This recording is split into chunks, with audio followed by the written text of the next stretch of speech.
The morning of the inspection arrived under a gray, cloud-laden sky, one of those quiet, windless days when everything feels suspended, like the world is holding its breath. The air was heavy with anticipation, and for once, even the neighborhood seemed to sense it. There were fewer joggers, fewer cars passing by. The usual chatter of sprinklers and lawnmowers had gone silent. I had woken up early, not from nerves, but from readiness. The letter from the City Code Enforcement Office had said an inspector would visit between 9 a.m. and noon to assess potential safety and zoning concerns. It didn't mention who had filed the complaint, but I didn't need to guess. The timing, the phrasing, the vindictive precision, it all had Carol Evans written all over it. I prepared meticulously. Every document I had, photographs, HOA approval letters, even the printed page from the city's own ordinance database, was neatly organized in a binder. My legal wonderland gleamed under the weak morning light, perfectly trimmed and spotless. The gnomes were freshly cleaned, their painted smiles shining. The small fountain bubbled quietly in the background, and the flowers stood tall, each color placed with deliberate symmetry. At exactly 9:42, a white city vehicle pulled up to the curb. The door opened, and out stepped a man in a navy windbreaker with a clipboard in hand. He was middle-aged, calm-looking, with the weary expression of someone who had seen every petty suburban dispute imaginable. He glanced up at my house, then at the yard, and paused. From my window I watched as his posture shifted slightly. Not defensive or annoyed, just puzzled. It was clear he had expected something different. Maybe a cluttered yard, a mess of junk, or a chaotic display of lawn ornaments. Instead, he was standing in front of what looked more like an outdoor art gallery than a front lawn. He took a few steps forward, scanning the layout carefully. His eyes lingered on the plaques in front of the gnomes, the wooden archway, and the solar lights. He pulled out a small notepad and began jotting down notes, occasionally glancing toward the fountain as the water trickled softly. A few minutes later, a familiar sound broke the stillness, the sharp clicking of heels against the pavement. I didn't have to look to know who it was. Carol Evans was making her entrance. She approached with her usual air of superiority, carrying her own clipboard like a badge of authority. Her lips were pressed into a thin line, her eyes fixed on the inspector. Even from my window, I could see the tension in her shoulders, the eagerness to control the narrative before it even began. I couldn't hear what she was saying, but I could imagine every word. She was likely listing her grievances, the supposed eyesore, the disruption of neighborhood. Harmony, the excessive installations. She probably mentioned how the HOA had been dealing with this individual for weeks and how no one else has ever refused to comply. Pintomime stamthamate. Inspector listened patiently, nodding occasionally, but his body language gave her nothing. He wasn't here to be swayed by neighborhood politics. He was here to follow the rules, and the rules, fortunately, were on my side.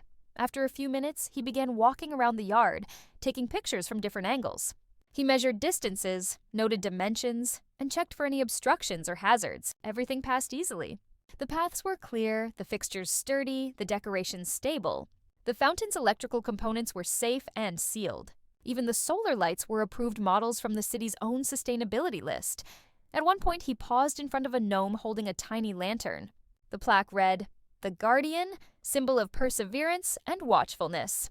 He tilted his head slightly, almost amused, then scribbled another note. Meanwhile, Carol hovered behind him, visibly growing more impatient.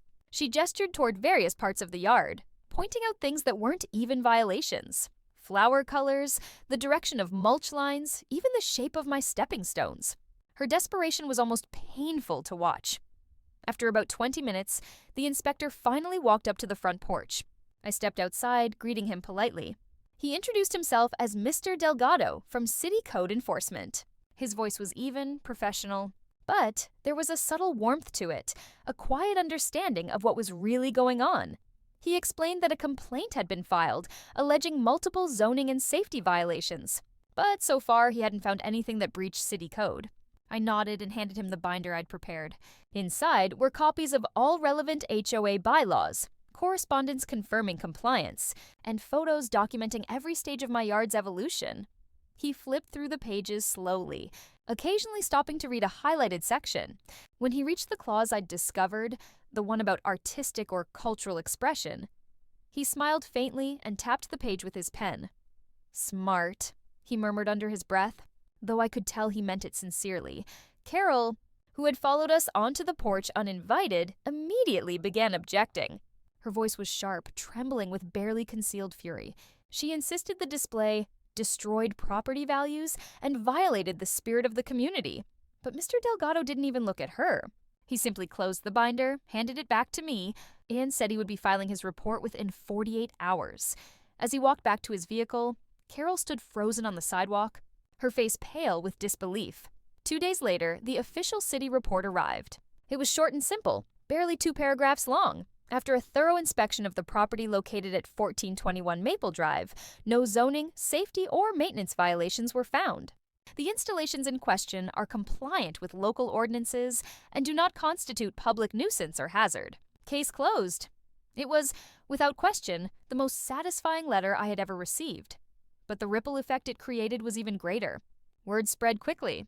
Neighbors who had once kept their distance now stopped by to congratulate me.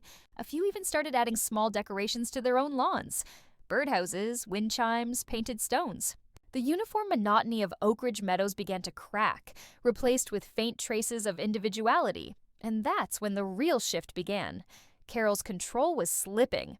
The HOA meetings, once attended by a handful of loyal followers, were now drawing curious residents who wanted answers. They questioned the rules, the fines, and the arbitrary decisions. Some even called for elections to replace the board altogether. In less than a month, the legal wonderland had become a quiet revolution. My act of defiance had turned into a movement, but Carol wasn't finished. One evening, I noticed something strange. The garden lights, which had always turned on automatically at dusk, remained dark. I checked the solar panels. Nothing wrong. I inspected the wiring, intact. Then I saw it. The main power connector near the fence had been deliberately cut. That night, under the dim glow of a flashlight, I repaired the line and installed a small, discreet security camera near the corner of the yard. 2 nights later, it caught exactly what I expected. Carol herself, creeping into my yard under the cover of darkness. Scissors in hand, I didn't confront her that night. I didn't have to. The footage was clear, time-stamped, and undeniable. She had crossed the line from petty interference into criminal vandalism. The next morning, I sent a copy of the video to both the HOA board and the city code office. By evening, everything had changed.